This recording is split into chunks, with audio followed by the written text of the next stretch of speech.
ট্যাংরা কাণ্ডে ফের গ্রেফতার। ট্যাংরায় যে ছবিটা আমরা দেখেছিলাম, হেলে পড়েছিল একটি বাড়ি, সেই কাণ্ডে এবারে গ্রেফতার বাড়ির প্রমোটার। গ্রেফতার হেলে পড়া বাড়ির প্রমোটার, ধৃত সাদা বাড়ির প্রমোটার সুরজিৎ মান্না।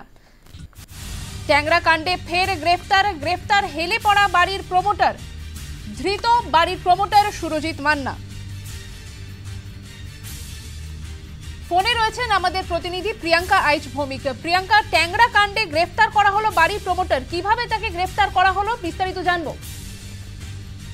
একেবারে দেখো, গতকাল কিন্তু ট্যাংরা কাণ্ডে প্রমোটার সুরজিৎ মান্না, অর্থাৎ যে বাড়িটি হেলে পড়েছিল তার পাশের বাড়িটি, যে বাড়িটিকে বেআইনি বলে ঘোষণা করেছিল কলকাতা পুরসভায়, সেই বাড়ির যে প্রমোটার সুরজিৎ মান্না, তাকে গ্রেফতার করা হয়েছে গতকাল বাসন্তী হাইওয়ে সংলগ্ন এলাকা থেকে।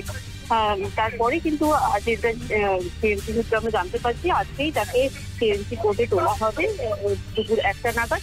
এবং তোমাকে পাশাপাশি জানিয়ে রাখি, এই প্রমোটার কিন্তু বিগত বেশ কিছুদিন ধরে তিনি গা ঢাকা দিয়েছিলেন। যখনই বিতর্ক শুরু হয় ট্যাংরার 58 নম্বর ওয়ার্ডের 11/2 ক্রিস্টোফার রোডের 5তলা বহুতল, যেটা হেলে পড়েছিল তার পাশের 6তলা নির্মীয়মান বহুতলের দিকে, তখনই প্রশ্ন উঠেছিল কোথাও 7 কোথাও 13 ইঞ্চির ব্যবধান ছিল।